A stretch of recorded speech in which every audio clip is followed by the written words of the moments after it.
Good morning, Gotcha Gang. Just waiting a few minutes for Coder Dan and Hefe to get started. It is daylight savings time, so I'm sure that, we'll have some problems. You know how that goes when the time changes. So, how's everybody doing this morning? GM.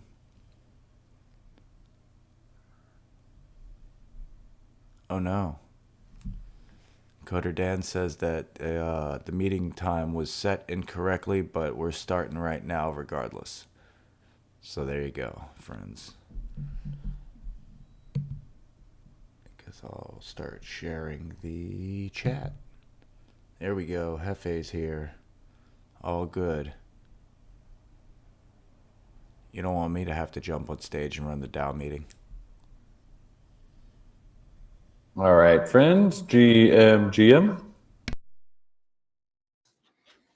We are definitely hit by the annual daylight savings time here, but looks like some of you guys made it. Yeah, we definitely lost some, including almost myself. I'm like, oh, I still have some time left, and then I was like, oh my god, that's no future. I'm like, do we actually start in 20 minutes? Yeah, I think it must have been. I think Thrax or Gravy set it to the wrong time there. Let's see if I can edit it. Here we go. Oh man, it throws me off every year. Yep. And that also means I have to wake up an hour earlier because I accidentally woke up at 5 this morning, and I'm glad I'm on time because I would have been an hour late. So. Oh man, that's so early. Yeah, I have to wake up at 5 now for the weekend meetings.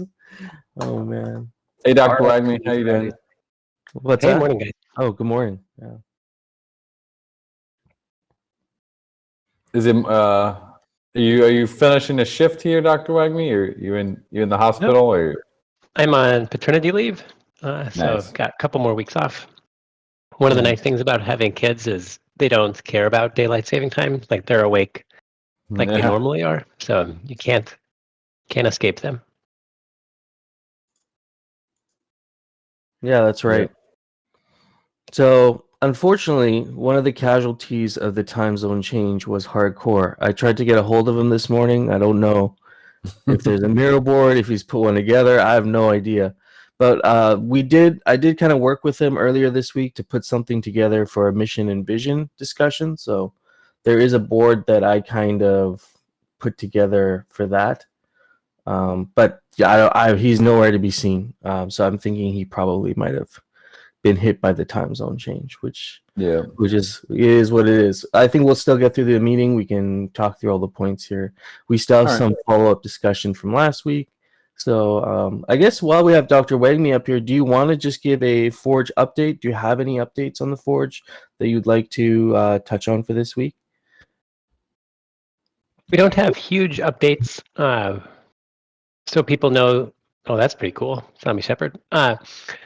So Notorious is doing the art. He'll be doing all of the schematics and the cores. I think we are renaming frames to cores, both to help from like a lore and art perspective, but just general feedback has been that makes more sense.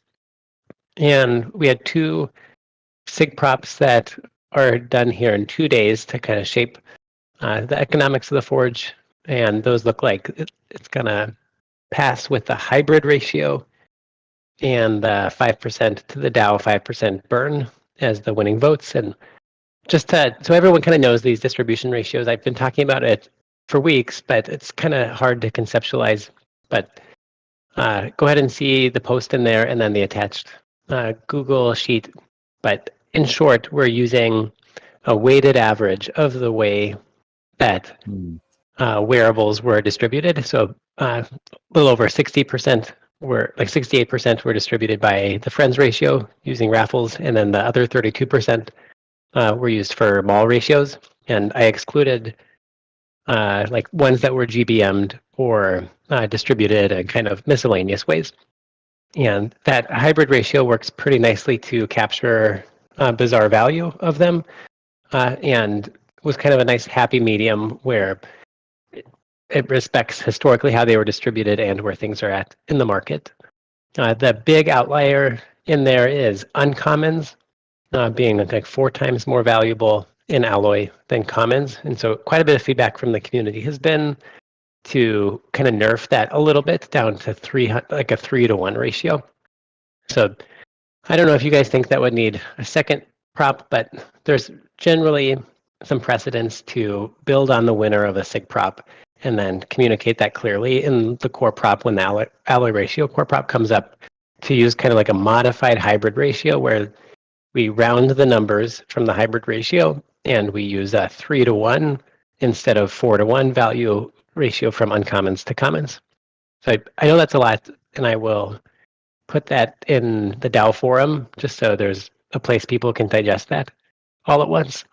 But those are the big things there. Diddley is going to have the smart contract work done this month. Notorious should have the art done this month. We have the Essence and Alloy art competition. I hope we get some good entries. If not, Notorious has ideas for both of those. And hopefully we can select the winners for those at the 11/19 DAO meeting. Or actually probably the Hangout would make a little more sense to get more engagement. But yeah, we are all on track. Just for full transparency for everybody, we did submit kind of our picks that were used with the wearable task force for which schematics should be produced to help promote the forge and have something to forge, because it'll be a little less exciting to have this forge release if we don't have anything to build. So I'll go ahead and after I'm done talking, I'll put in kind of our link for this. I wanted to be like maximally transparent with how we're doing everything, and ideally we don't have like some people know what wearables are going to come out and others don't. But we worked hard with the wearables task force to figure out where are the gaps, which ones can we fill in, how can we prioritize that, and kind of what we came up with, it was like 20 to 25 different schematics, and then using cross-tier rarity sets, because there's so many gaps with individual rarities that it was really hard to fit like one set in the same rarity. And there's a couple advantages to this. Like one, we can fill in those gaps a little better, but also it's fun to have kind of an opportunity for natural progression with your sets, right? Like it's really hard to afford all mythical items, but if you have like one mythical and 2 legendary as part of a set that can give maybe a sense of progression, that's going to be even more meaningful with the forge, because you can kind of have this set and then you can save or use your rarity farming rewards, smelt down your stuff, and then create new sets that are going to come out in the future. So I think that'll be fun, but I am definitely open to feedback from the community on how they feel about cross-tier rarity sets. But those are my big updates, and definitely open to discussion or questions from you, Dan, or Heavy. Yeah, I was looking at it today a little bit. My first question was the ones that are highlighted are the ones that you are proposing. The ones that are the rows that are highlighted are the ones that are most likely to be prioritized for the DAO to issue extra cores, formerly known as frames. Here, and then here in the DAO meetings, I'll put this sheet here so we can look at this together. But so we know that so those would need new cores. Got it. Right, and it could make sense to issue like schematics and have new sets that match the cores that are going to be GBM'd or available, because that way you can get all of the pieces that you need around this big event. But it's okay not to, right? Because there's these other cores that are in the market. Like if you melt down an eyes item, you're gonna get the eye core with that. And then if you really want it really bad, you can buy it from the market. But it could make sense for a release to have schematics that reflect what's likely going to be available from a core perspective. And Mikey J is still working on kind of the economics of how many we should put out, what's the market effect of having extra cores, because this is really our constraint for like scarcity. And we'll put some more time into those numbers, but I wanted to kind of give an early peek at the ones we're looking at that most likely will have additional cores released.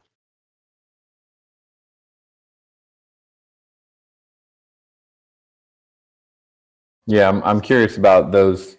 How many cores you guys are thinking for each rarity type? Like, do we have a general number yeah, I guess I'll wait for more data on that. But I'm looking through the proposal now for different schematics. Are all of this? I see there's a bunch of alternatives. Are all of the ones proposed here ones that you would like to see turn into a schematic, or would we be picking like a couple of each? I think these are all gaps, and we know it's hard to. We can like make up ones that we want, but we want to have cool designs and things that kind of thematically make sense. And so we were trying to provide extras if, all of these are ones that are missing and they help fill a gap. So we don't necessarily need like all, 40 of these schematics to come at once, but hopefully this gives some like short-term what schematics we'd like to see. And then long-term, if you guys have like a crafting Wednesday or something for schematics, you could draw from these until we populate with more. Well, yeah. One thing you guys might not have considered in this whole discussion is the fact that we are planning to have all the wearables have some sort of ability in the Gotchiverse that is supposed to be distinct for each one. So when we start adding new wearables, not only do we have to consider the traits in the BRS and all that, we also will probably want to consider their utility in the Gotchiverse, and that might also need to be something that we would need to sync on.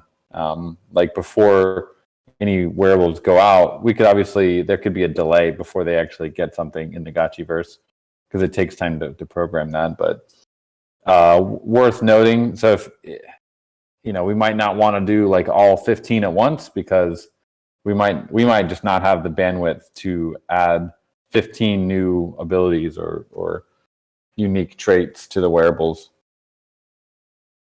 I guess what was your guys' plan, like prospectively? How were you planning to address that? Just kind of item by item?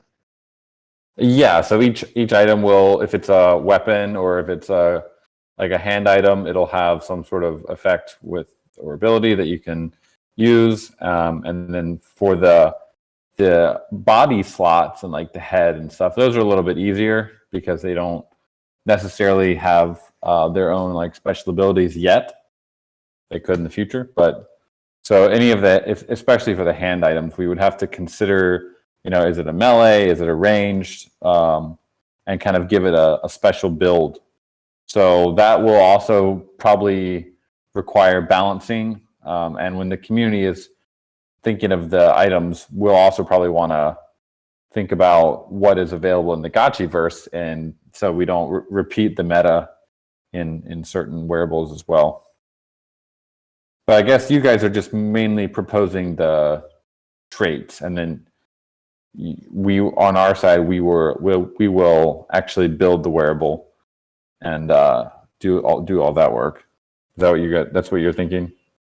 I think that's how we have it set up right now. I think most of the community thinks it's fun to build a wearable or like what it would be, and if we wanted a general, shared framework for, these are the traits we need to draw from, like that world needs balancing too.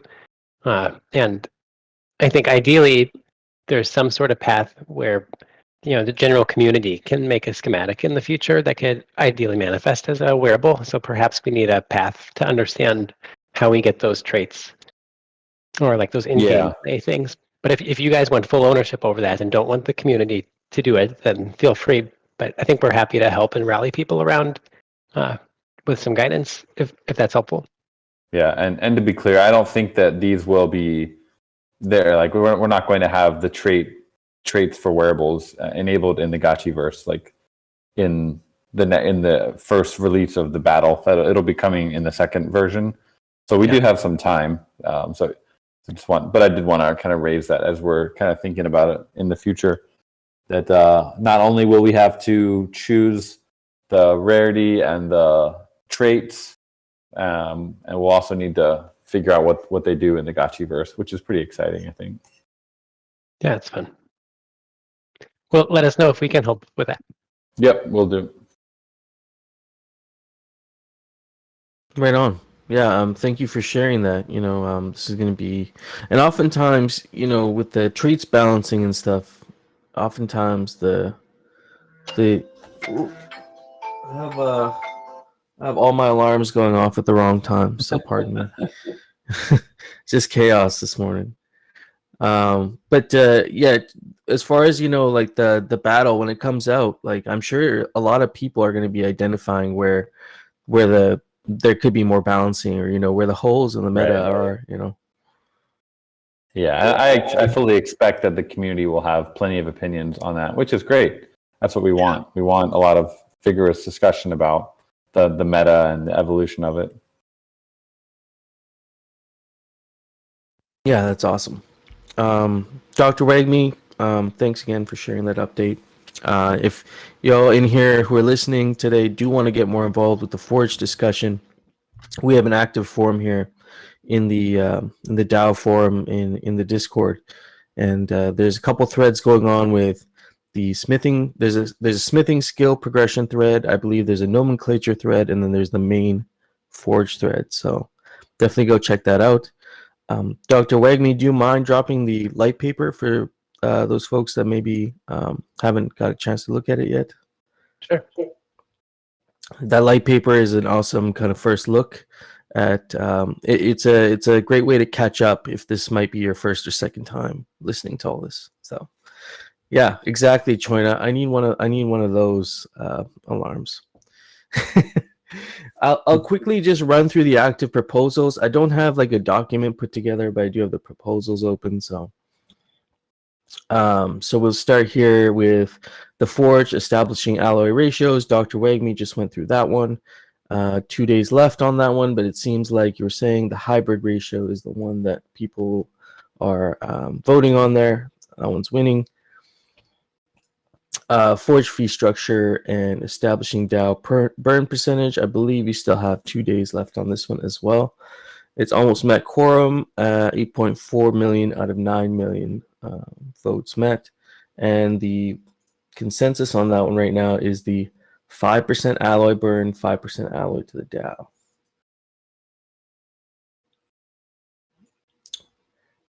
You have 3 days left on this one. Preventing owners from channeling gotchis listed for lending. This one just made sense, and of course, it's met quorum already at 96%, so majority vote on that one. Creating new wearable sets. This was a great idea put together by some Gotchi Gang members. Some really interesting wearable combinations, and that one seems to have also met quorum. And yes, create new wearable sets. 84%. You have 3 days left on that one. 3 days left on enacting a bonding curve emergency plan. This was proposed by Moon. We had a more extensive discussion around this, or we began having a more extensive discussion around this. But the emergency plan is something we had to talk about, just in the scenario where the DAI is no longer stable collateral to keep in the treasury. So there's a plan implemented in place, and that has met quorum 11 out of 9 million at 95%. Again, you got 3 days left on that one to get your XP. And then you have the Forge request for funding and development. That one also has 3 days, and that one has already met quorum at 92%. So at this point, basically, I would say go vote on these proposals, because it seems like a lot of them will be, awarding XP, because they'll be going through. So definitely go have a look. You have 2 to 3 days to get your votes in. I still got to vote on these, so I'm gonna get my votes in, and then if you have any questions regarding that, you can always reach out to the author of those proposals. Big kudos to the community. All these are reaching quorum pretty easily before the vault is voted. So it's just really encouraging to see such good engagement continuously from the community through the bear market.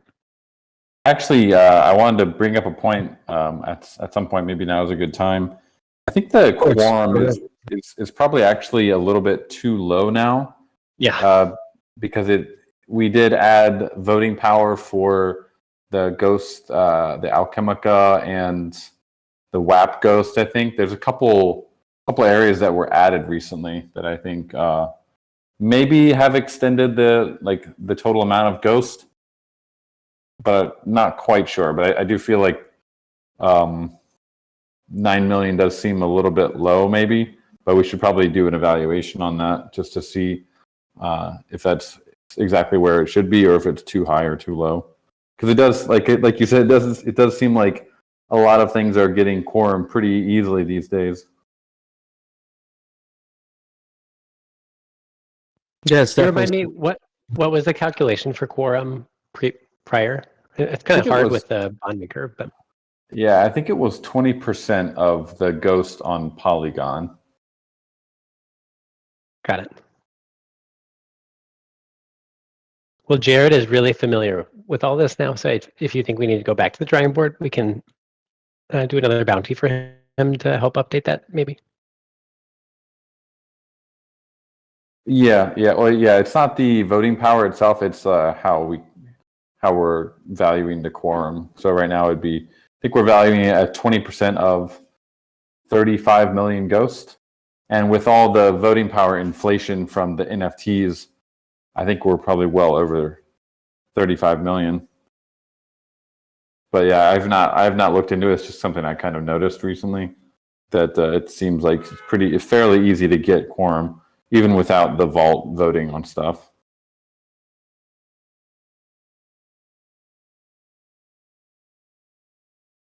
Yeah, we can.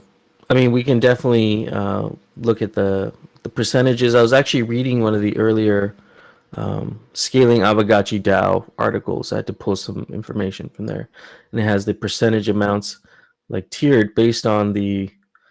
Well, in that document, it mentioned a tiered kind of quorum based on the type of proposal. Yeah. I think that didn't last very long. I think because there's too many proposals, and the clarity, it wasn't really very clear about what proposals were what type. So I think everything just ended up having the max, which was 20%. Oh, okay, I see. Gotcha.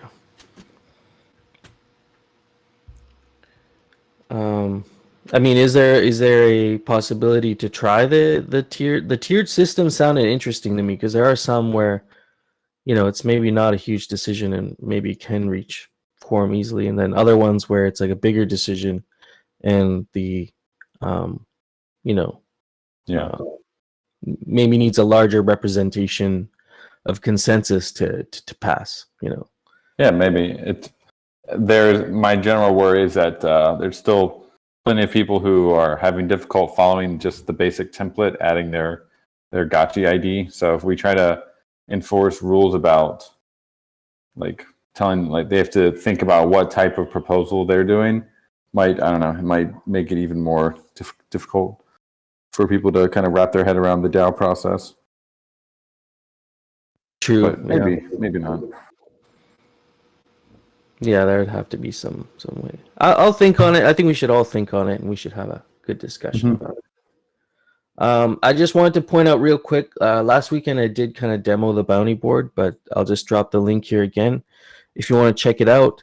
I'm setting up a thing right now where you'll be able to put in bounty board suggestions, but I haven't implemented that yet. Right now, you can go to the bounty board. You can see if there are bounties available. I'm able to move them around based on their status. And then if you do want a specific bounty, you can grab the, sorry, you might not be able to see in here, Coder Dan, but those watching the live stream can see that I go to the bounty board database. You click on the bounty that you would like. You grab just the bounty board ID. Each one has its own ID. And then you can just go to the claim form. There's a claim form, and there's just like 3 questions on it. Like, what's your ID, your name, application date, do you meet the requested skill set, estimated completion date, and then you submit it, basically. And then that'll come to me, and then I can review that, and then I can issue the bounty. So still very much a manual process, but at least something that is public facing that you can go reference. And I'm going to be talking to the Forge team. I'll be talking to other DAO members maybe even the DTF to see if there are some bounties they see they could issue, even small ones, and I'll get them up there, and then that'll be the interface. So Cool. Yeah. It yeah, looks really wiki nice. update. Yeah, actually, Zonzi, that's a great suggestion. That could definitely be a great bounty. Actually, I see also Dr. Wagner mentions Bowtied Nerd is the doing the maintenance on it. Yeah.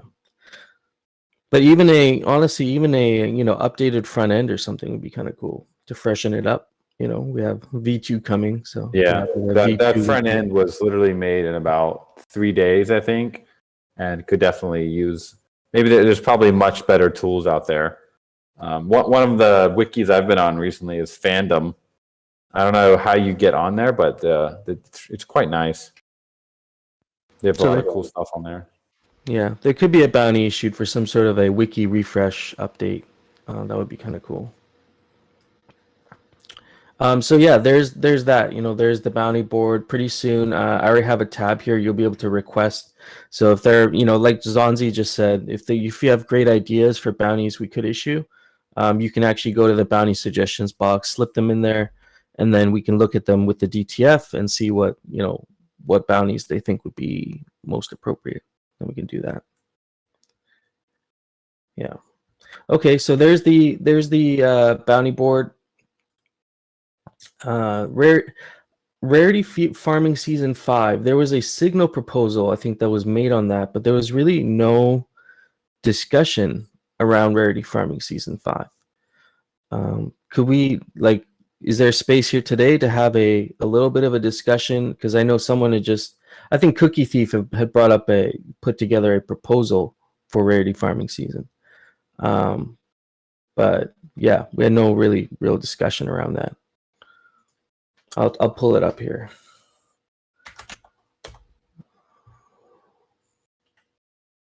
Yeah, there was one of the things that. Yeah, go ahead. I was just gonna say it's worth having a conversation about. It's such a big expense for our ecosystem to just not have any discussion through our normal process of bringing it to the DAO. It just doesn't make a lot of sense to me. It should be thoughtful. We should really incorporate rarity farming using other levers in the ecosystem to maximize its impact. In general, I just want to encourage the community. If you have a proposal, if you're trying to do something, come and talk about it, with this DAO forum, and not just impulsively post something. I mean, Yeah, historically, it didn't look great. It looked pretty hastily done. I mean, historically, what we've done is if there was no discussion in the forums and someone just pushed it, we just ignored it. So, I mean, it's fair to say that if this is a kind of a democratic process or a fair process, there's going to have to be a discussion. I mean, everything, especially something like this. So, is this something we want to have a discussion on? Rarity Farming Season 5. I guess the proposed. Was there even a proposed date here? It just says, "If it ain't broke, don't fix it." Yeah, that was the business. Well, he said business as usual in the post. It's yeah, we should be pretty thoughtful about this. And I don't know, where would this money come from right now? If we were to do a Rarity Farming Season 5, 1.5 million Ghost has to be in the rewards pool. Where would that be taken from? From the DAO Treasury, or? Well, that's one of my big problems with this proposal, right? He says by the player rewards pool, and then separately in a couple hidden conversations, he's been oh, that's fine to come from the treasury too. And it's way too much money to just flippantly be oh, it should be this pool. I don't care. Maybe it can be that one instead. There needs to be thought on at what rate are we replenishing these funds? What is our runway?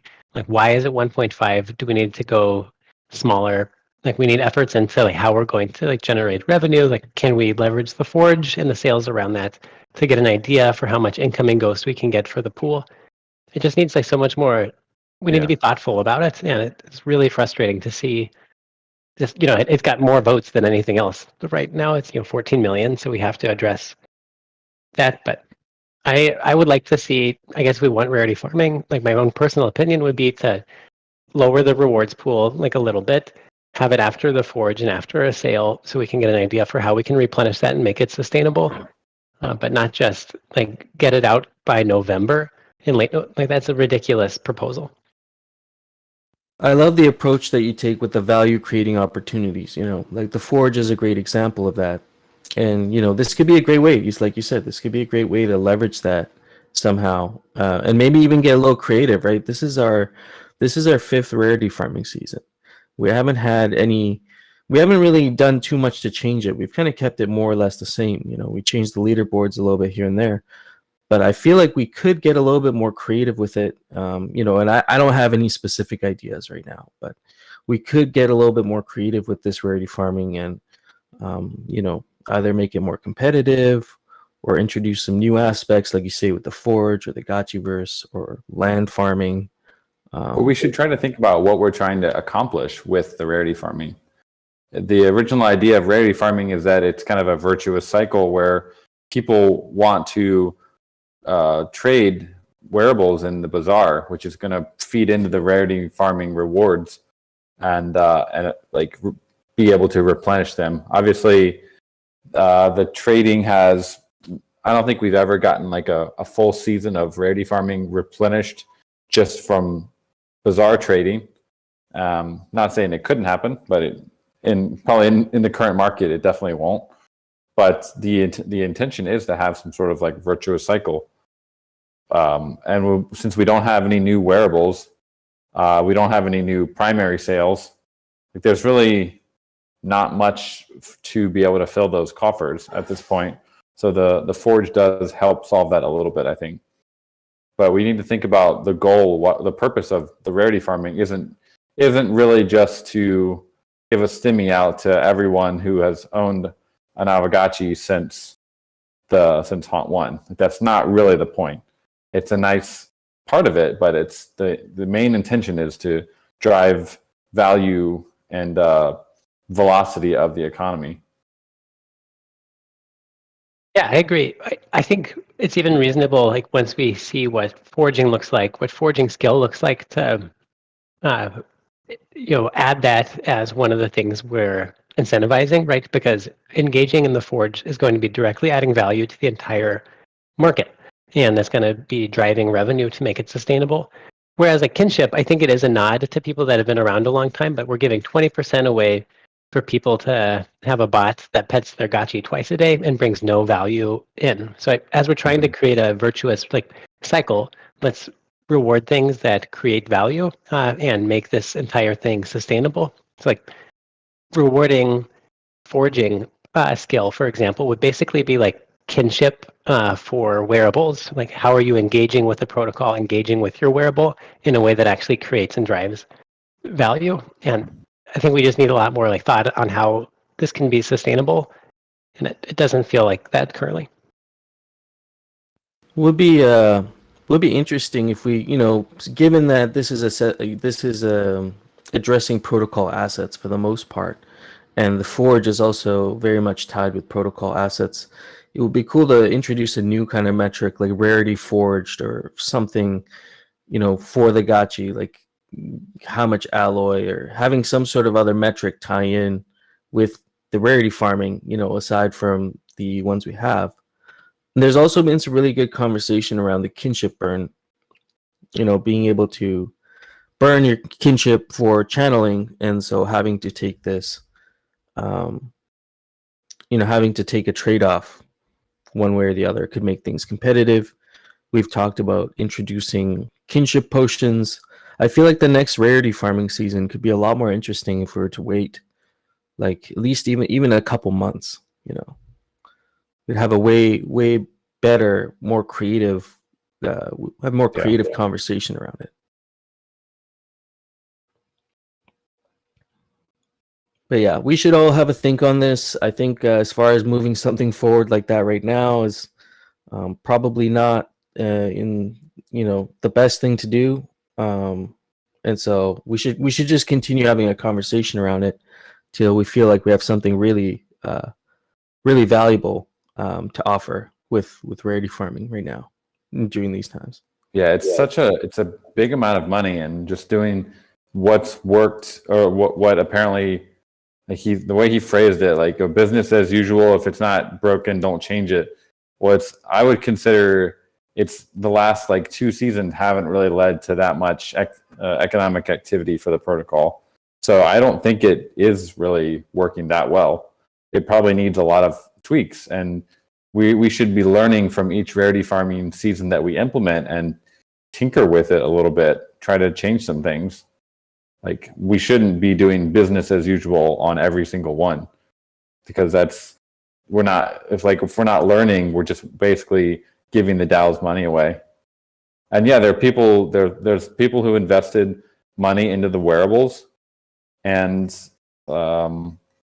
like the thing is that your investment it brings us the revenue from that investment. Maybe you bought it on the bazaar, maybe you OTC'd it, doesn't really bring that much value to the DAO. Like, we need a lot more trading to be able to make rarity farming sustainable. Otherwise, we're just gonna, in about a year from now, we're just gonna run out of DAO treasury, and then what? I mean, gotchis themselves have a decent yield from the gotchiverse, from alchemical channeling right now. Like, yeah, and we're gonna have combat soon, so wearables are gonna have value and utility. So like, there's gonna be other things besides just getting ghost dropped in your pocket that bring value to the Aavegotchis.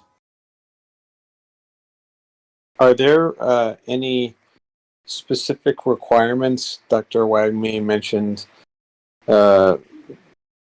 wanting there to be more thought put into projecting into the future the impacts of things and thinking things through and so forth. Are there any specific requirements for something to be able to pass, or is it literally just a democratic process? Sorry for the noob question, but trying to understand. You mean for the SIG props? Yeah, I mean, Dr. Wagme, you mentioned that you were frustrated that it has such a high popularity at this point, but you believe there's a lot more that needs to be thought through. Are there any stopgaps in place to ensure that something is thought through, or is it literally just coming down to votes? I think we have like some stopgaps, like there's some precedent for removing votes that like didn't follow specific things, but this is it's a big vote and something that's really important to our ecosystem. So I'm not sure it'd be appropriate just to ignore the vote in this case, but maybe there's some opportunity to have better like stopgaps and kind of requirements for discussion that we don't have in place currently. Cool. Thanks.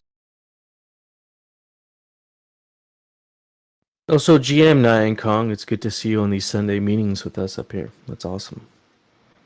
Yeah, GM. I'm going to be a fly on the wall. I just wanted to ask that question since it seemed prevalent.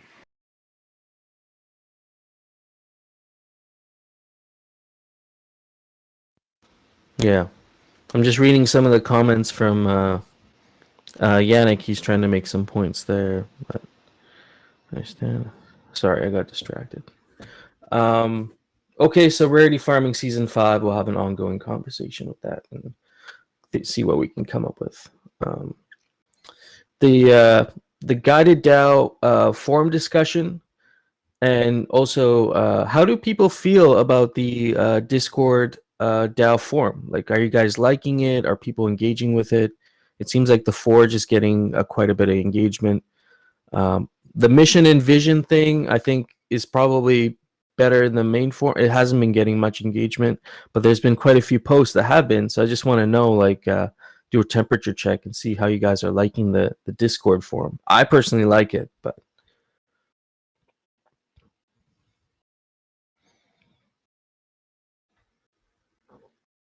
I haven't really gotten into the swing of using it that much still, just because I don't really use threads that much to begin with.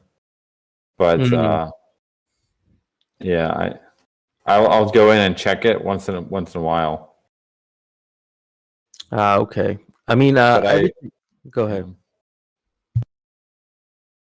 No, I mean, I think it's similar.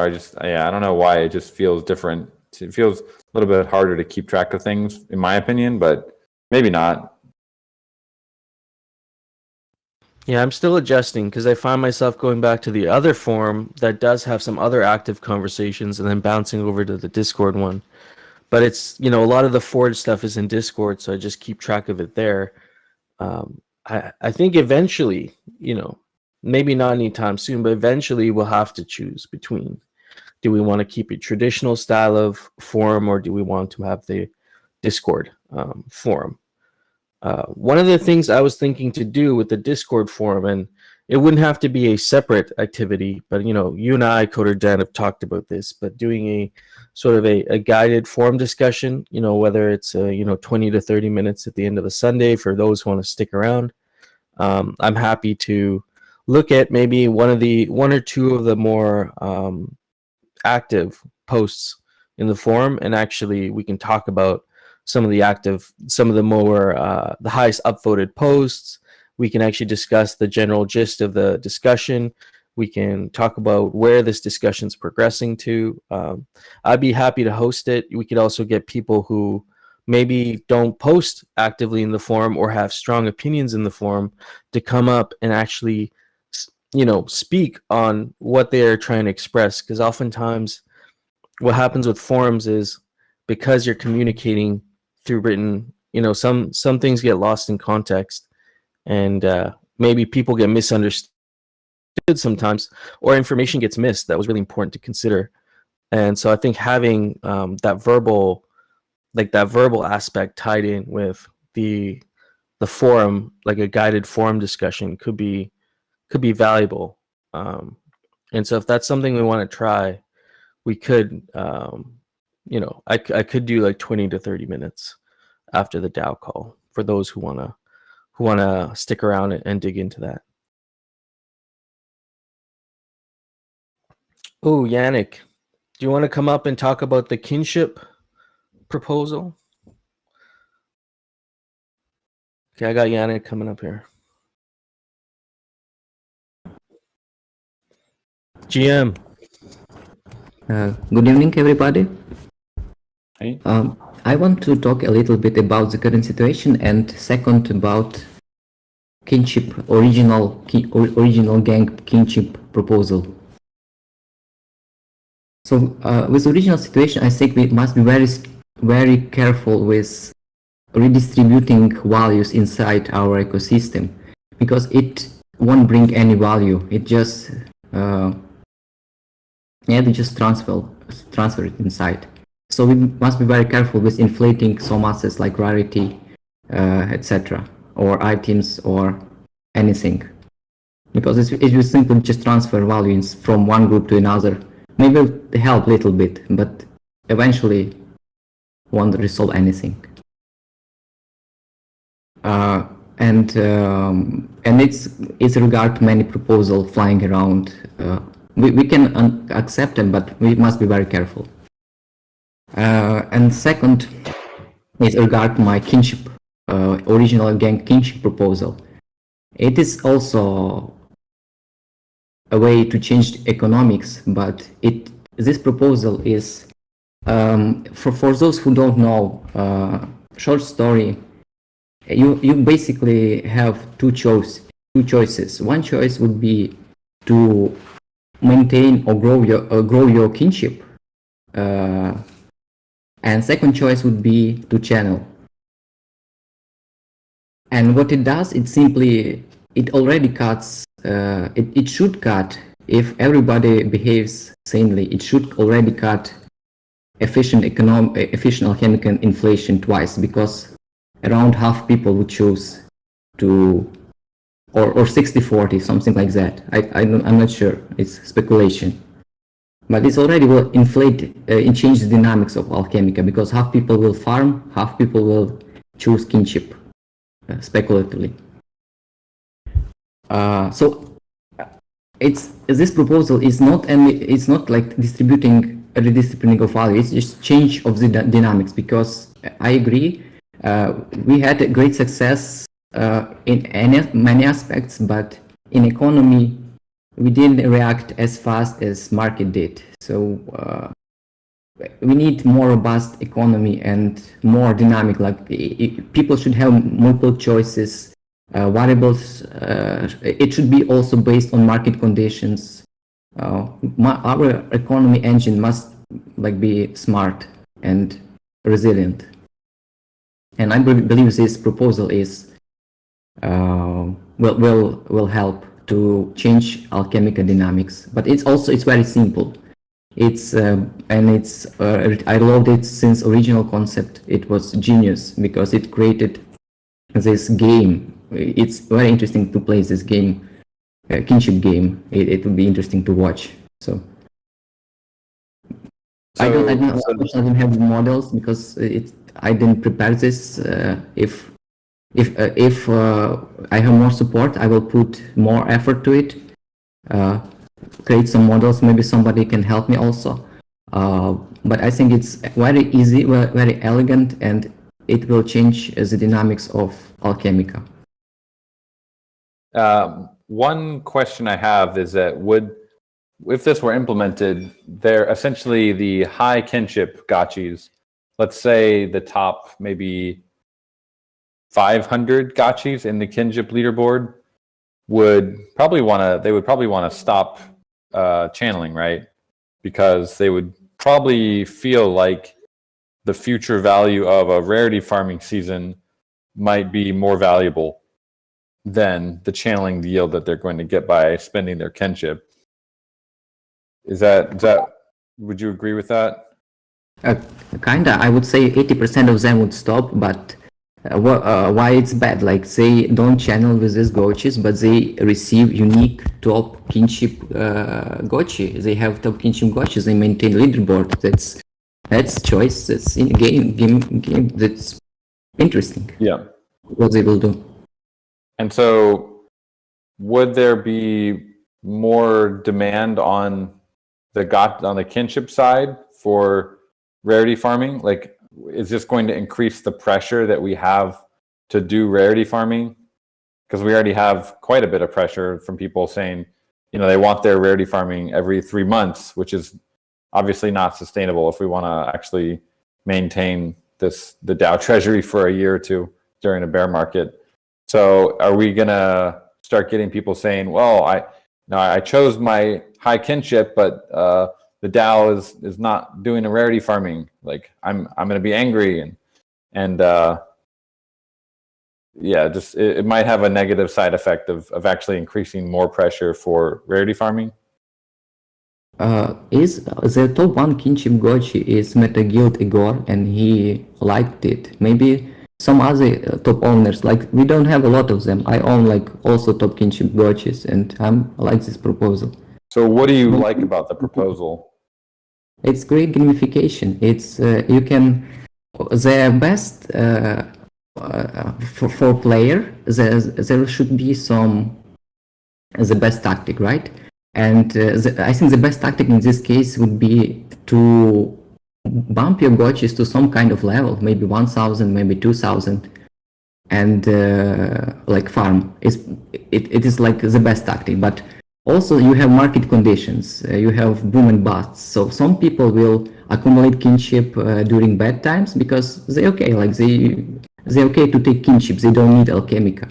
And some people, in the contrary, some people would sell kinship farm on bad times because they need money. So you already have this interesting mechanic which is kind of balancing your economy during exactly the situation we have right now. The reason why people need money because it was boom and busts, and if we have this more balancers, it will help. So it creates mini game and it's balancing the economy. That's why I like it so much.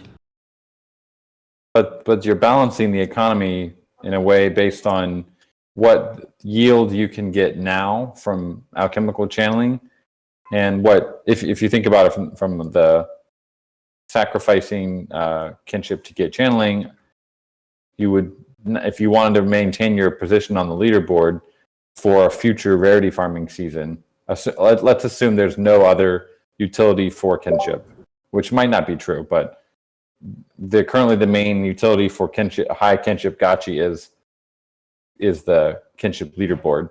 And so if you are choosing to play that leaderboard game, you would rightfully want to have more funds allocated towards kinship in rarity farming, and maybe more rarity farming seasons. I mean, as one of the largest holders of gachis, is that what you were thinking of, or what's your perspective on that? I think that's exactly what you're saying. It's connecting rarity farming somehow to Alchemica also. So from my perspective, it just creates one more mechanic for me to play as a player, and it's help economically. I think it's I have street economy. I don't have any degree, but my instincts would be that it will help with balance, what I explained earlier. And I don't know how people will act. Everybody will act to its own situation. We can create some models. We can model the situation, but I said my instincts only. Yeah, I guess my main worry is that we might have a situation where people were always calling for more raffles because friends are always inflating. The high kinship gachi crew might say, guys, it's been 3 months since our last rarity farming. I chose to not channel because I want my kinship to keep going up, but there's no yield. I'm not getting any yield from that decision, so I'm not happy. I'm going to push for another rarity farming season. But that's suicide. You kill your game during bad time. We cannot pay when we don't have money. So for us to choose pay, do more raffles now, do more payments now is. I know I would consider it as attack on the product on a project because you cannot drain money. It's what we close it down, so we cannot do rarity rewards. So this point for me, like, people cannot ask it because we cannot do it. So it will probably won't pass. I mean, as long as there's money in that DAO treasury, there will be a certain group of players that will be saying, hey, we should use this treasury for rarity farming because it's there. It's a better use than letting it sit there, which I totally don't agree with. But I know there's members of the community who do think that. So but let's do, we need rarity, but let's develop it more. We need time to develop it more efficiently. Is exactly what you said previously. We can do it, but we need to make it work for the market. But we cannot pay without changes. Yeah, and one thing we haven't really explored would be how we can use kinship in the Gachiverse. I don't really think there's much if you look at the traits, I don't think there was actually much outlined for kinship in the Gachiverse. And there could be an area where there is one of the specific mechanics in the Gachiverse could actually be like, just an example, like armor or movement speed or some sort of bonus that you get from having a high kinship gachi in the Gachiverse that increases your performance somehow, but isn't necessarily directly yield generating. One of the earlier ideas I had was like a low kinship gachi would just have really bad handling, like it would be kind of unresponsive to you because it's angry at you, and so the higher your kinship gets, like the better it responds. It's kind of like the kinships associated with your socioeconomic status. You could be like the drunk, just like the very uncoordinated street gachi with zero kinship, or you could be the very highly sophisticated. Yeah, like we do have there's like movement in inertia in the Gachiverse that was originally going to be tied to eye traits, but I don't think it's going to be at this point. So we don't actually have any mechanics like that are manipulating the inertia of a gachi yet, I think. So that could be one, like kinship. Yeah, super low kinship means it takes your gachi like 4 seconds to get up to max movement speed or something. and it's just like slipping and sliding all over the place. And yeah, like it could like ignore commands that you give it. Like, no, I'm not going to do that. That doesn't sound frustrating at all. No, I'm not gonna do that, sentient Gotchi. Yeah, so there's probably ways we can also give utility to kinship besides just being directly related to rarity farming. Yeah, like a low-level Pokemon trainer trying to handle. Yeah, one of the funniest parts of Pokemon is how Charizard just always ignores Ash.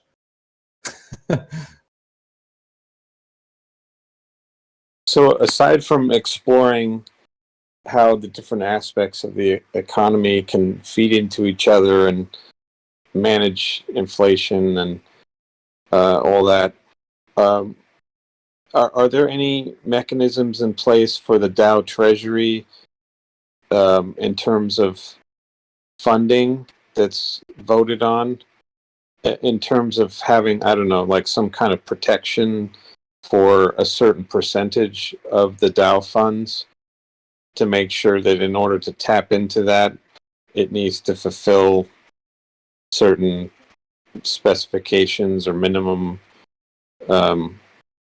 requirements or something? Basically, if with the finite funds, and then you're saying that, you know, in X amount of time at this rate, there won't be any funds left. Are there any protective mechanisms in there, or is it literally just coming down to votes and people considering whatever is being voted on and its impact on those funds? Well, I think this is the first time that we've had it seems like there's a situation where there's a lot of members of the community that don't really want this rarity farming season right now, and yet it got a sizable amount of the forum on the SIG prop. But I mean, the author himself has come out and said he's open to negotiation on some points, which is really not what we want in the process. We would prefer if the SIG prop is very similar to the core prop. Otherwise, there's a lot of discussion like we're having right now about back and forth between specifics like the dates and where it's coming from. So it's this is probably the first time we've had to handle this specific issue. I see. Aj YSK, you will fulfill treasury later with new game mechanics. Okay, that's not really how it works, because a lot of this ghost was funded by Haunt 2, Haunt 1, and the Gotchiverse land sales, which are currently, unless they're voted on by the DAO to have another primary sale, the funding rate and the rate at which funds are being replenished to the DAO is definitely far slower than the current rate at which they're being given out during rarity farming. So I don't really agree with that. Well, you can't just refill the treasury by printing more ghosts. Like, that's literally what the Fed does. It doesn't work.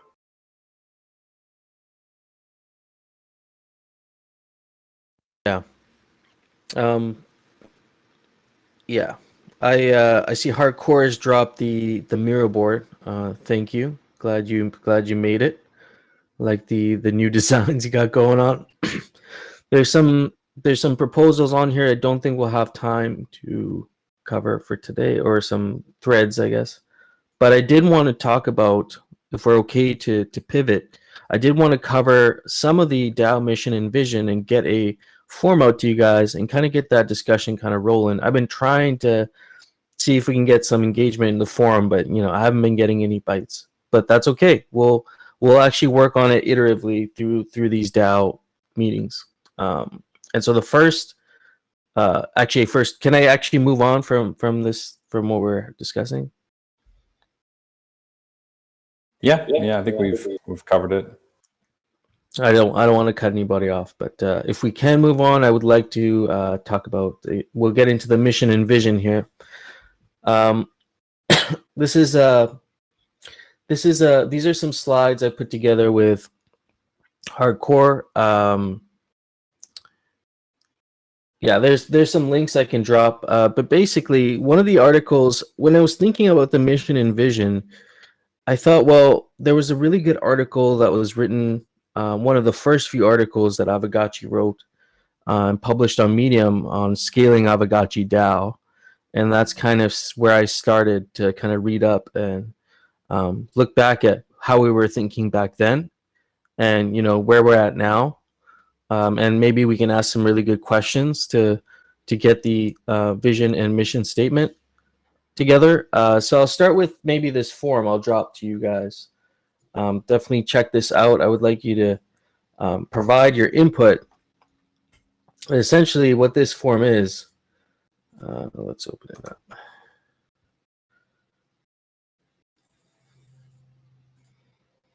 I don't know if it's loading. Okay, anyway. Sorry, one sec. so.so for slowly. Yeah. Okay, maybe that form. Aavegotchi gang brought down their servers, maybe. Maybe. Are all 45 of us? Okay, that's fine. I'll start with this vision mission board. Sorry, this mirror board just completely threw me off because I had I didn't know hardcore was going to show up. So I don't even know where all the slides are now. It did finally load, by the way. Oh, good. Okay, here, let's see. Yeah. Okay, so I'll start here with the form. So the aim of this form, I plan to make another one with some more details, but this is just a first kind of want to aggregate kind of a wide range of feedback, so we can review and actually start putting together some statements. It's not something I want to just put together on my own. This is like, we're a DAO, so we should definitely build this together, not just one guy, putting everything together.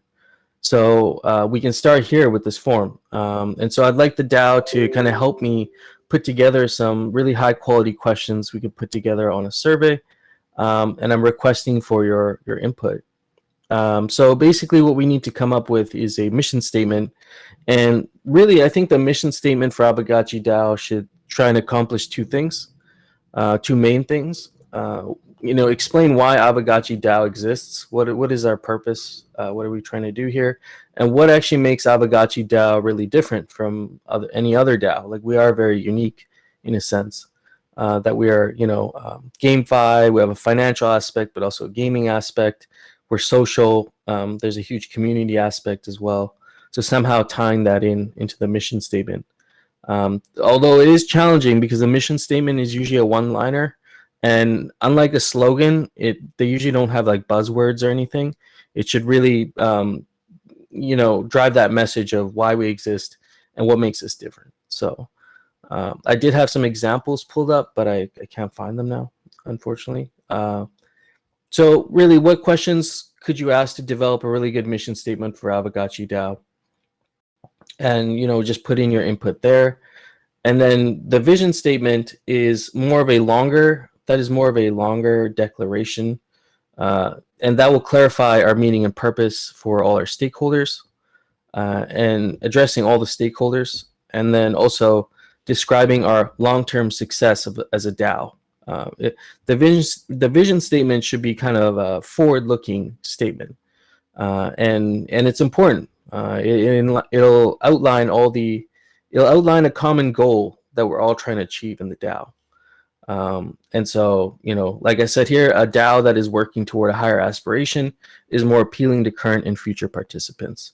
So, this mission statement and vision statement will be pasted everywhere. Like it will kind of, especially the mission statement will be, it'll live alongside the Aavegotchi DAO name, and, it'll be on the forums, it'll be on, various documents and stuff. It'll be something people see very often. So we should be really thoughtful, especially about the mission statement. The vision statement will give us all of a aligned purpose and a sense of, in my opinion, a sense of belonging towards a common goal, a common mission, like I was saying, that we're trying to achieve. And also, I left some space down at the bottom there. If you want to just skip all that and you say, I don't want to come up with questions, I already have like a really good suggestion for a mission statement. Just drop them right down in the one of those boxes there below. The first one's for mission statement. The second one's for your vision statement. And so if you have, if you want to skip the process of questioning and trying to come up with something and you already have something, definitely drop it down in there.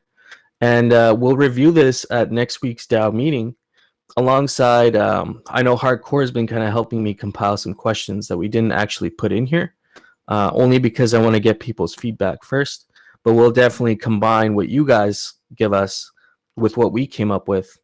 And then we can come up with a final survey form and kind of have people, they can be check boxes and stuff for people to vote and really nail down a final draft after we come up with the first draft. So this is an iterative process. I think it's going to take maybe a couple of these DAO meetings to kind of get to the bottom of it. But my goal is by the end of November, we have a finalized mission statement with a finalized vision statement for the DAO. And of course, it's important to keep in mind that these documents they're live documents. They can be if we start to evolve as a DAO and we feel like these aren't relevant to us anymore, we can always go back to the drawing board. But I think we should try and think of what's most relevant to us right now. And for the vision statement, what do we see in our near future? Because Aavegotchi DAO evolves very quickly. So when we stay long term, when you're thinking long term for a vision for Aavegotchi DAO, you don't need to think years out, because things could really, in crypto, Yannick said it perfectly, like 1 year is like 10 years. So even for the vision statement, if you can think about, 4 or 5 months from now, maybe even 6 months from now, where do you see Aavegotchi DAO being? What do you see them doing? That would be a great place to start. I think it can get overwhelming when you start thinking years out ahead, because beyond a year or two, it can be unpredictable where you're going to be. So I think that's just something I wanted to mention there with the vision statement. So I'm looking forward to the input that we get from this. And I have some background, just some slides that I wanted to cover. Sorry, give me 1 minute. I'm trying to figure out where these slides are. Okay. I'm glad Hardcore was able to. Was it the time zone that affected you? That almost got me too, man. I was almost an hour late. I'm glad I can make it though. There's some articles we've been looking at. There's a great paper that Vitalik wrote on decentralized societies. There's also a great article on Chainlink on the Chainlink blog, referring to. Let me see if I can find it. It's a building and scaling. I'll find it later, but it's a great Chainlink. It's a great Chainlink article on DAOs and the different types of DAOs.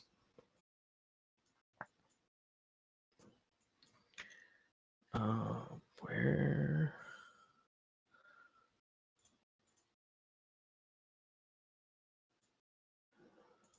Okay, here we go. Sorry. So the spirit of Web3 is born out of what some people believe is the result of kind of income and wealth inequality to create a fairer society. So this kind of goes into that. Some of these things are pulled from those articles. An underlying ethos that defines the spirit of Web3. And it's, essentially a bunch of the little guys coming together to create, I think, in my opinion, more valuable platforms than what currently exists out there. It's important to acknowledge that in a DAO, most members, a lot of members may not be able to weigh the risks or have, well-informed conversations without the help of sophisticated members. And, this Forge discussion, the Forge development, for example, is a great example of how we have some really talented, sophisticated DAO members who are really involved with moving specific activities forward and being very active in not only DAO development, but also initiatives that are being overlooked by the DAO. And then you have supporting members, and then you have more peripheral members who are voting, but not necessarily actively involved in governance. So there's different levels within our DAO, even in social engagement, but also voter engagement. And so that's something important to note, I think. And so, like this little article mentions here, our DAO, we should make sure we're incentivizing the more sophisticated members who are putting in a lot of time. I call them guardians, but you could call them whatever. To remain active and reliable without creating an over-reliance or over-empowerment that drowns out the other members who then choose not to participate.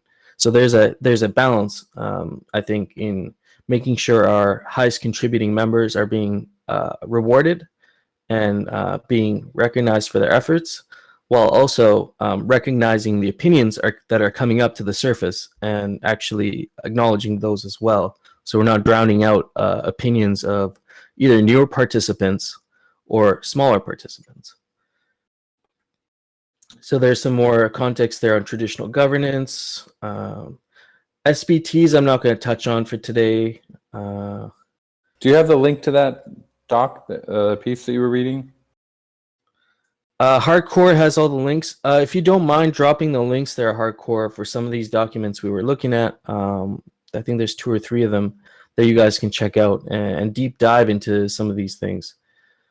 Okay, cool. Yeah, I'm sorry. I'm having a hard time really tracking all these slides because they're all over the place. I actually, I didn't know if Hardcore was going to be at these meetings, so I organized it in a way for my presentation, and now I have to look for everything. So, so types of DAOs that Aavegotchi resembles. Protocol DAOs. So we are a protocol. We support the development and management of decentralized applications or dApps. We will be at some point. We don't at the moment, but we are very much a protocol DAO. And we, one of the things that we want to maybe pride ourselves on is stewarding open source technology, and having sort of a developer community within Aavegotchi DAO. We're also, in a sense, a social DAO. We manage a shared social space. We collectively own something of artistic value or cultivate culture and our events for their members. GMI is a great example.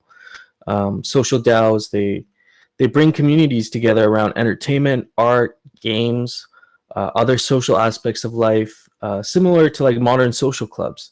So we're a protocol, we're a modern social club.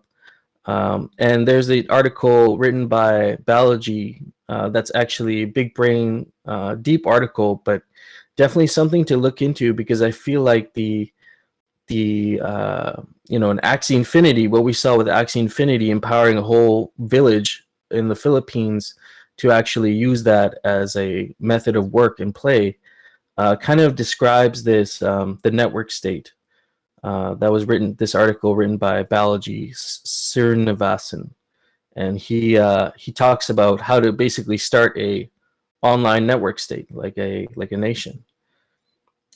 So he describes a network state as a social network with a moral innovation, a sense of national consciousness, recognized founder, capacity of collective action, integrated cryptocurrency, a consensual government limited by a social smart contract. It mentions some physical territories. We don't have that. Virtual capital, on-chain consensus. So many of the things here that we do at Aavegotchi do kind of represent this idea that he's proposing. And the reason why I'm talking about all of this stuff is these are all kind of things to think about when we're developing our identity as a DAO, because that's going to be all reflected in our mission and vision statements. So, aside from that, that is just some background info, but I pulled out some articles from early Aavegotchi DAO, and this was Aavegotchi DAO Migration Roadmap, which is still, we can talk about some of these things here, right? Like, this was the initial roadmap that was created for Aavegotchi DAO. and we're very much still in the cocoon phase. So for those of you who don't know, there's different phases of where we're at in DAO development, and so right now we're in cocoon phase, and so this means that some of the things we can do in cocoon phase. So no contract upgrades. That's something we can't do actually. Ghost token based governance. Our platform is on Snapshot. We get XP right now for core votes. Of course, we're on Polygon Matic. And our priority right now as a DAO is to influence game mechanics. And that's what we've been doing for this last year and a half. We've been very much the percolator of good ideas, bringing them up to Pixelcraft, sending the proposal out their way, and then collaborating with them on developing some of these ideas. Or some, I'm sure there's moments where they've straight up heard some of the things we've said, and maybe that has found its way into implementation. But we've been the percolator of great ideas.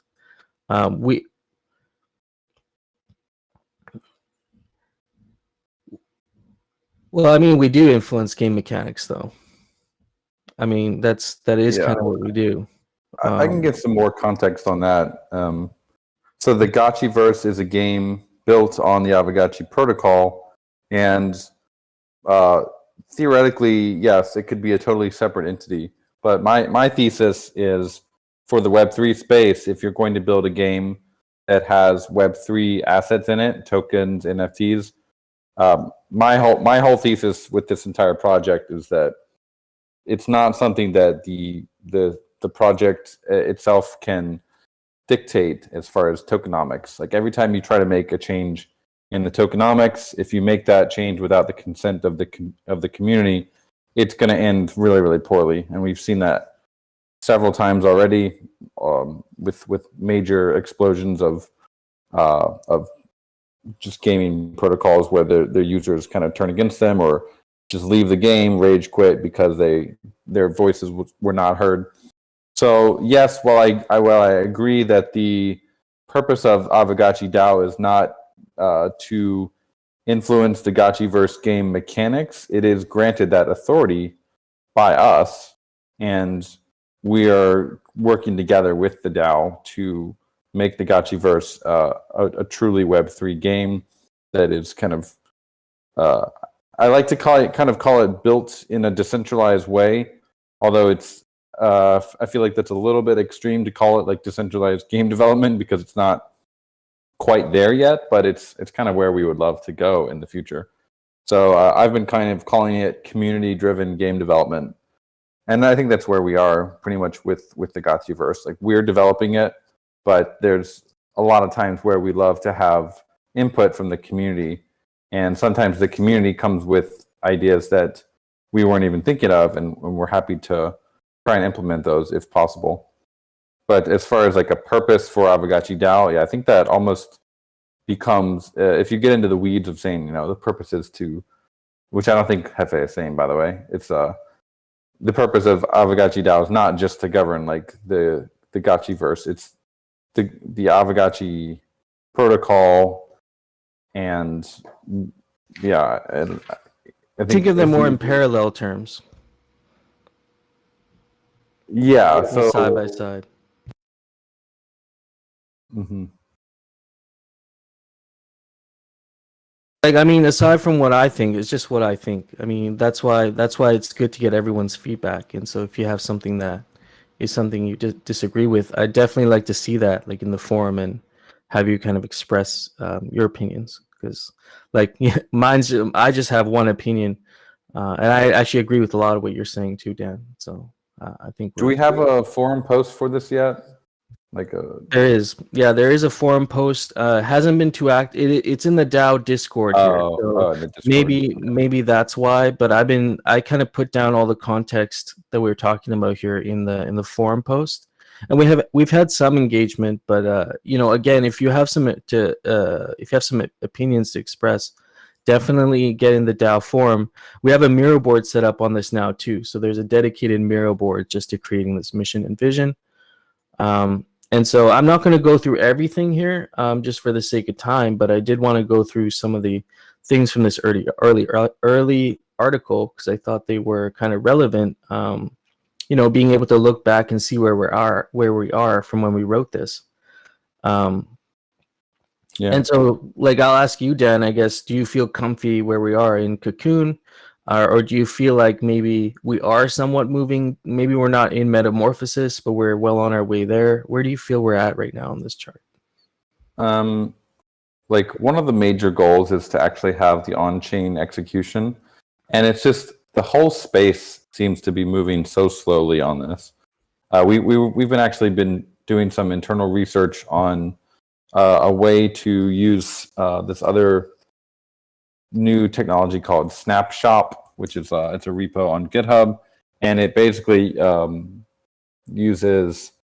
you to have on-chain voting without having to have all of your assets checkpointed, which is like a fancy way of saying every time you transfer your asset, like Ghost token, it counts your voting power. So this is what Compound and Aave do. And so we've been looking into this, and it works fine for Ghost, but it gets when you start getting into NFT assets and like the LP pairs and Realm, it gets very, very complicated to do that, and we're not even totally sure it's possible because it's like trying to calculate the value someone's voting power. Like for Yannick, for example, he's got a ton of gotchis, and so for each gotchi we have to loop and calculate the voting power of that specific gotchi. So it's like it's very it doesn't seem that encouraging at the moment to be able to use that tactic or that strategy for on-chain voting for us. And so if that doesn't work, I know there are some protocols looking into it, but I think one of our issues that we might have to face at some point is we almost have too many assets that are granting voting power in the ecosystem, and that might make it more complicated for us to have on-chain voting in the future, because not every on-chain voting protocol is set up like Snapshot, where you can just kind of give voting power based on subgraph queries.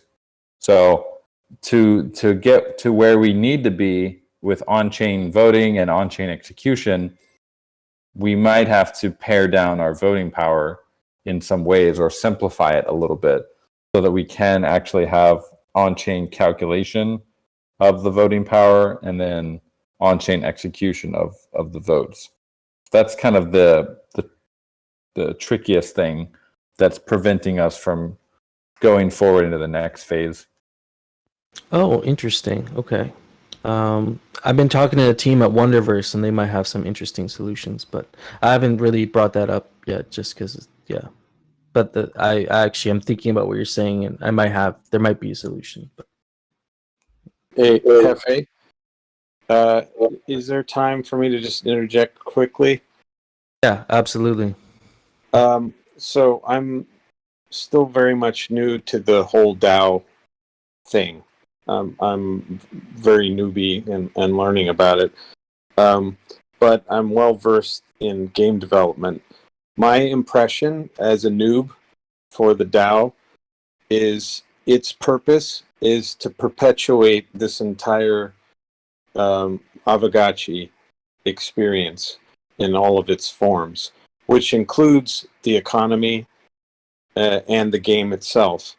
The advantage of having the development team dedicated to this is that they actively are planning the game experience and the economy as well, but having the best ideas from the DAO almost in a way regulating that to make sure that this will live to its fullest and longest potential so everybody involved can get the maximum benefit.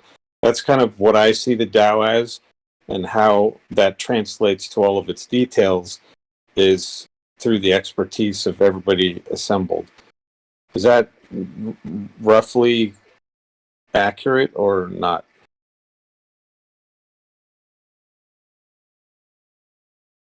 Almost suggesting a kind of a hive mind that's able to contribute and enhance the whole Aavegotchi experience. Does that kind of, in any sense, capture that, what you were saying? Well, yeah, just making sure that we're reaching our fullest potential, both as a return on investment, both as a player enjoyment, both as a increasing the power of the DAO itself, so that it can be instrumental in making sure that this whole thing moves forward for as long as it possibly can, for 8 years or 30 years or however long it ends up being. So it's like a governing body to make sure that the ship doesn't veer off course. That's how that's my impression of it anyway. I kind of view it as like a think Right. tank. Like we have like a think tank aspect, and then we also have kind of if you imagine like a RuneScape or like a Blizzard suggestions forum, but instead of putting out your comments out there and the devs just totally ignoring you, you can actually make a difference in the game if your proposal gets enough support from the larger community. They can actually make the proposal. That's kind of how I view it. Like the DAO is not building the game. We're building the Gotchiverse, but we love to have feedback from the DAO on and the players on what you guys want. And if things like the economy, like alchemical channeling, various numbers that affect the underlying assets are out of balance, or if things are seem that like they need a tune-up, then we're not going to make those decisions unilaterally, because they're not only game tokens, they're financial assets that people have invested large amounts of money in. So I strongly believe that any Web3 game should not be tinkering with that stuff without the consent of the community. So those are kind of the two main aspects that I see the DAO doing in regards to the Gotchiverse.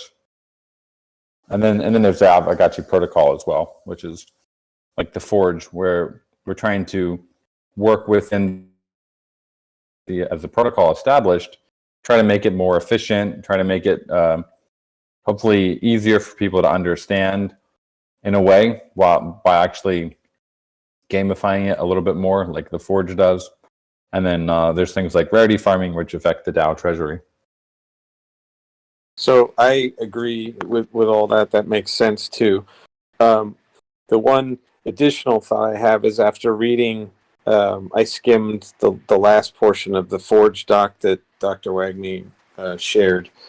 One of the advantages to something like that, Yannick mentioned that that could serve really well for gameplay purposes, although it's designed for not just that, but for economic improvement. But one of the advantages to having the DAO and its participants generate something like that, that's effectively a design document, like a specification for a new feature, which is part of what the dev team does. Dan, you mentioned there's dozens of design docs. There's actually hundreds of design docs. Like we have tons of specifications for plans that either haven't come to fruition, maybe they never will, etc. That's part of developing. But the rest of the development process, the actively implementing all that stuff, all the discussions necessary to make sure all the different disciplines know what they're supposed to do, and so they can implement it, both from a technical standpoint, which is huge, and then also from all the asset standpoints.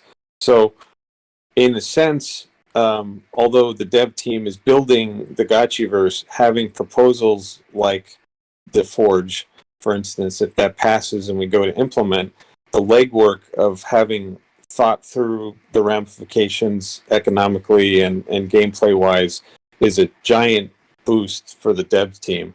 I mean, in some cases, it may provide the design specs for it, which is a big help. So I do think that there's definitely exceptions to the dev team making it in terms of design at this point. but I do agree that with the vision that having Web3 based development have more incorporation between the two makes sense, and is a new era in development, essentially. So I'm excited to see things like this Forge doc. I mean, I know there have been other docs, but because I'm new to this, I haven't seen those.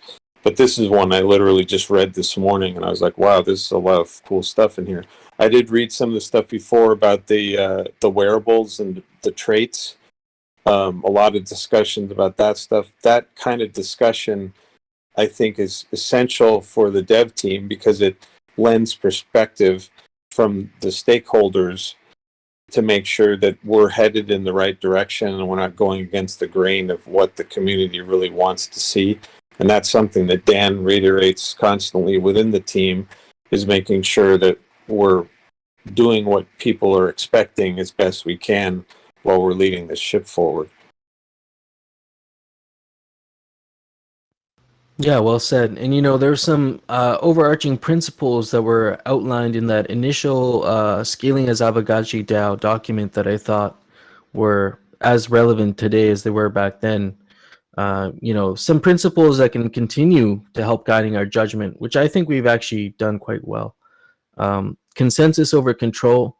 So we should be aiming for the largest possible community consensus versus having a small group of players controlling the majority of decisions. Anytime that has become something that concerns people, that's been brought up and we've had a discussion around it, I think we should continue doing that. Adoption over entitlement.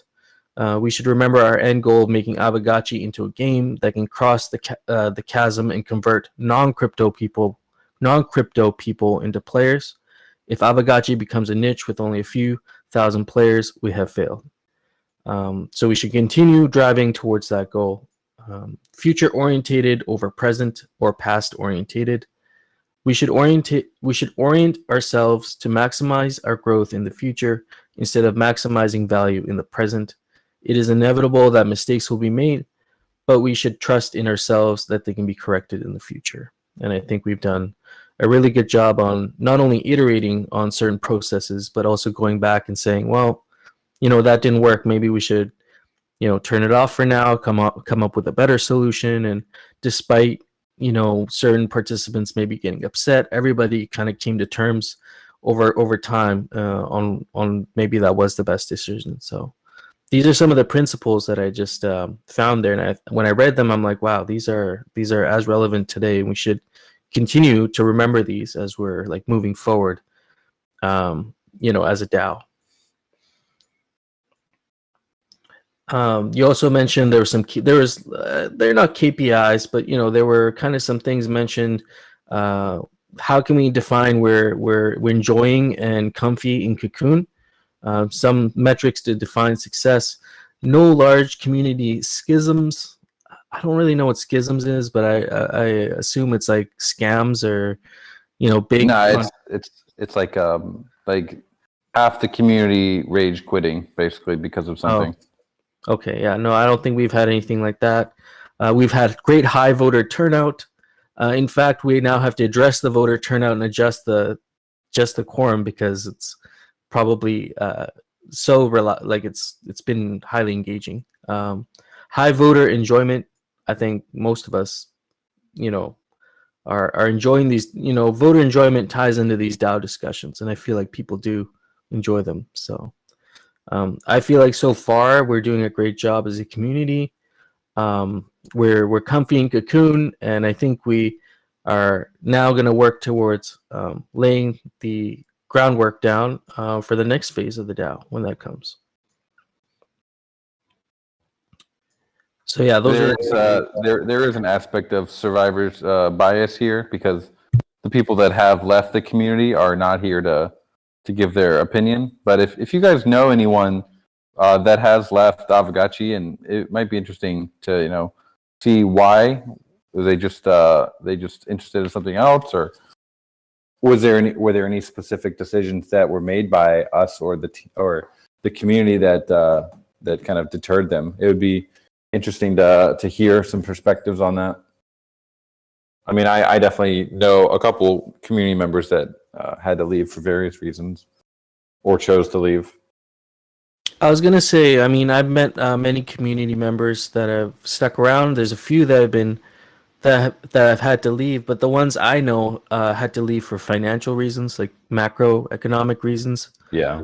And maybe you see when people lose their assets, or they, for one reason or another, they don't own those assets anymore. There seems to be a disconnect with the community. Like those people feel like maybe an imposter syndrome, where it's like, oh, I don't own an Aavegotchi, I don't belong here, And I think a message we can kind of get across is, if you're part of Gotchi Gang today, if you owned an Aavegotchi and you're active in the community, and you still want to continue contributing, even though you may not own assets for one reason or another, don't feel like maybe you can't participate in the voting to the highest degree, but like your contributions are still valued whether you own the asset or not, I think, in my opinion. But some people feel like if they don't own an Aavegotchi, this is just something I have a sense of. I don't actually know if this is true, but maybe I might even feel some imposter syndrome if I didn't own any assets and I was here trying to. It kind of goes into like, Bored Ape Yacht Club community and that sort of vibe where, okay, you don't own the assets, so you're not part of the community. And I don't think we should reinforce that in any way. And I don't think we do, but I don't think we should ever do.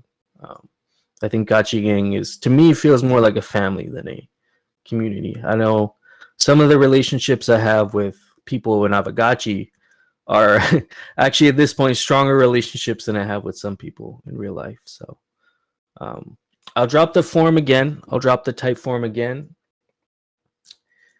Please share your feedback.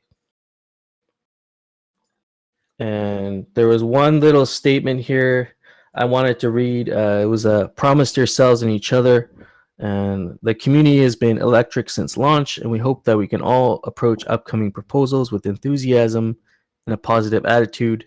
Now, no doubt all of us will fiercely debate and often find ourselves with different ideas for Aavegotchi's direction. Unlike rather technical blockchain protocols, we have a living, breathing game to nurture and grow. This shouldn't be a burden. Let's instead all promise each other that we adopt a positive attitude and prioritize goodwill towards one another when engaging in debate and brainstorms. So this is a game, and we should therefore endeavor to make governance as gamified and therefore enjoyable as possible. And then it says win haunt too. So this was a while ago, but I think this still stands today. A lot of the reason why I wanted to cover some of this stuff today is because I think it gives context to how we should think of our mission and vision as we're putting this together. Hopefully it's helpful while you're filling out this form here.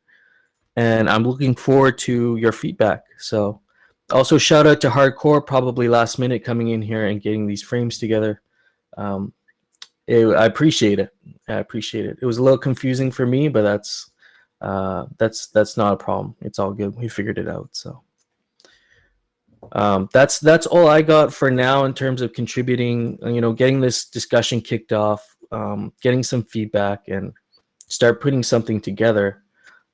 Here's the working Miro board. There's stuff on here that I didn't cover, but things that we can talk about as we advance this discussion, even after this mission and vision statement is complete. And then I believe there are some links plugged in there that I talked about that you can check out. There's also this article that Chainlink did, and this is probably one of the best articles I've read on DAO governance. And it's just really well explained. You would expect nothing less from the Chainlink community, but they really laid it out here and kind of explain the weak points traditionally of traditional governance, and then looking forward to the different types of Web3 governance that may emerge. So definitely have that a read. It's not a long read. And go check out the DAO Vision and Mission Board. And definitely please fill out the form. Even if you have a one-liner, you don't want to fill out the whole thing. Like, I appreciate you just providing some of your feedback. Yeah, thanks so much for leading the discussion. That was really great. And I really look forward to seeing everyone's responses to the form here. Yeah, likewise, me as well. Well, with that being said, we are at about an hour and 40 minutes. Do you guys have up on stage here anything else to touch on for today's meeting?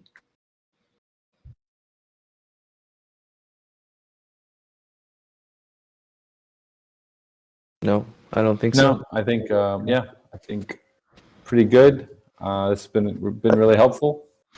I did want to just say one final point following the thread discussion that's been going on. Some people have voiced opinions about Gotchi being kind of overwhelming for a first-time player, whether it's farming or whatever the parts of the game experience, or knowing where to start.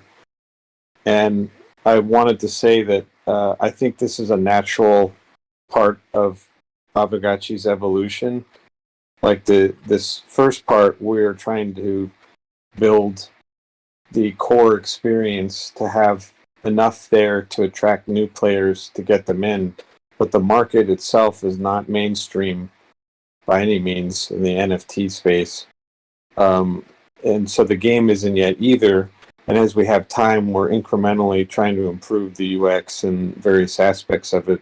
But there will come a time, though, once we have sort of a core experience that has all the main ingredients that we want, that we will devote more attention to making it more user-friendly.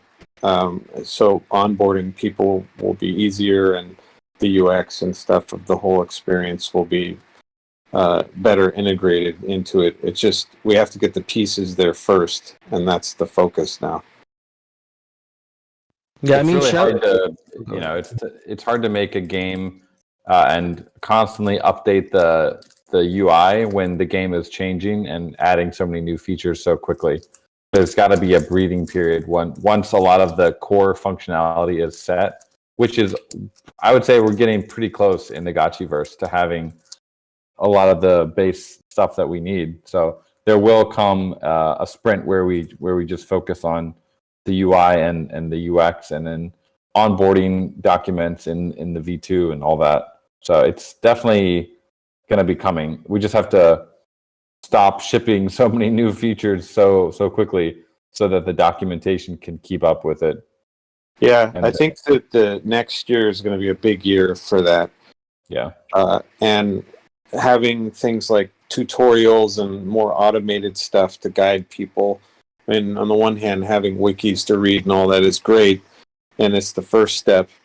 But eventually, don't know the time frame on it, but eventually we'll have an experience that will guide people through, and it doesn't matter if you don't know anything about Aavegotchi, you'll be able to enjoy it more without having read stuff. That would be the goal and the normal evolution to improve the experience.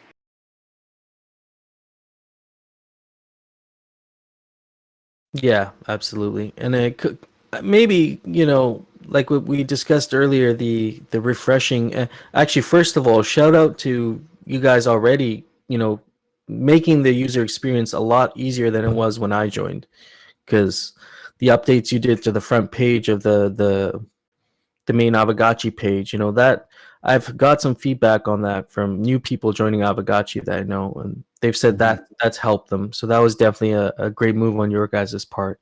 And then also, I think updating the interface for the wiki, making it, refresh it a little bit, make it look a little bit more visually appealing, and maybe adding some game guides that maybe the community, if the community wants to suggest game guides, specific ones, maybe there's a way we could have a community developed series of game guides that could be, nested somewhere in the wiki under a tab or something. And I think if the wiki was refreshed and updated, we could really promote that to new players. And I know I plug the wiki in almost every one of my podcast episodes or forum posts, or not forum posts, but like spaces or anything like that. This is where I kind of point people to go, because the wiki gives you a good overview of an Aavegotchi, and then you can go deeper down the rabbit hole with some of the newer information as well.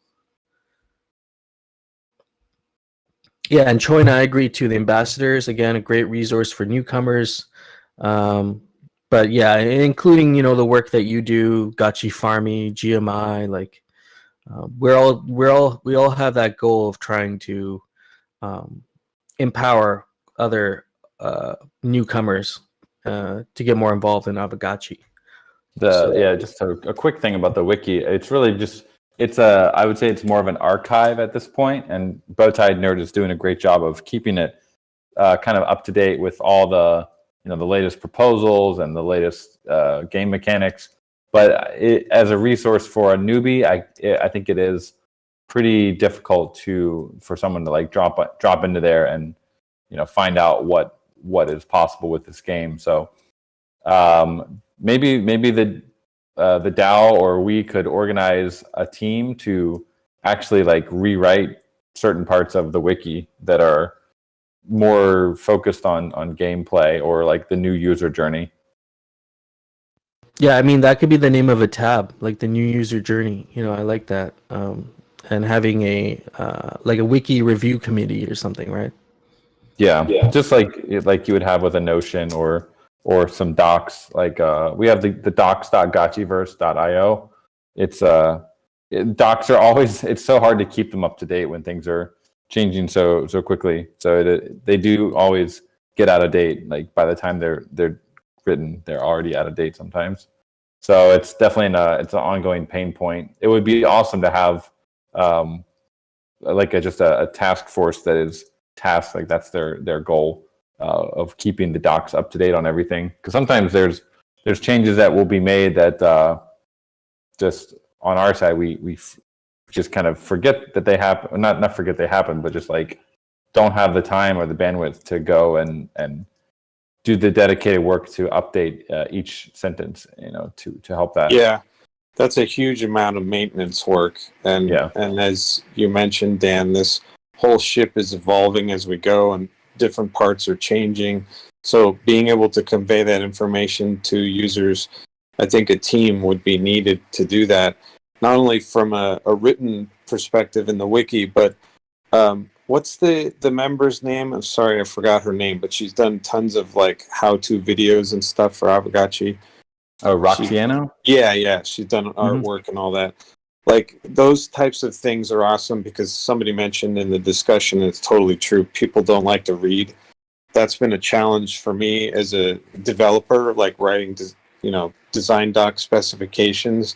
Getting people to actually read those is hard enough, let alone getting people who just want to understand how the heck what is Aavegotchi and how can I dive into it, what can I do, and all that stuff. So having videos to supplement, like video links in the wiki, I don't know if they're already there, maybe they are, but that kind of stuff will definitely help. Hardcore says he has the grant already written for the archive. So I think that we shouldn't be framing it as the archive. We should be trying to frame it as here's the resource, like the guide to the Gotchiverse, basically, that's going to help a new person come in. It's not necessarily for all keeping track of every piece of information in the game. We can do that for sure, but I think the wiki is kind of already, that Bowtie Nerd is doing that and doing a pretty good job. But yeah, the guides would be more helpful. Like we do have a couple guides on the docs.gotchiverse.io, but as things are constantly changing, it can be very difficult to make sure that those are always like up to date. Just this section on farming, there's probably been a couple things that need to be updated there. Yeah, and one of those changes could fundamentally change your strategy as a player. So being able to parse the ramifications of that stuff. We think about that as developers when we specify, design docs and build things, but articulating that while we're moving so quickly and trying to build stuff can be challenging. All right. Anyway, friends, I'm going to have to jump off here. Have a great Sunday, everyone. Appreciate you, and thank you for hanging out with us. We do have our raffle coming up on Wednesday, so get your drop tickets ready. Hell yeah. Cool. Let's get those Peace. drop tickets. Yeah, later, friends. I don't think we have anything. Just keep an eye out for Friday and Wednesday and Friday next week are the two big ones. So we will see you Thanks, then. Pepe. Of course, as always. Thank you all for coming up here and presenting today. And enjoy the rest of your Sunday, friends. Later. Peace.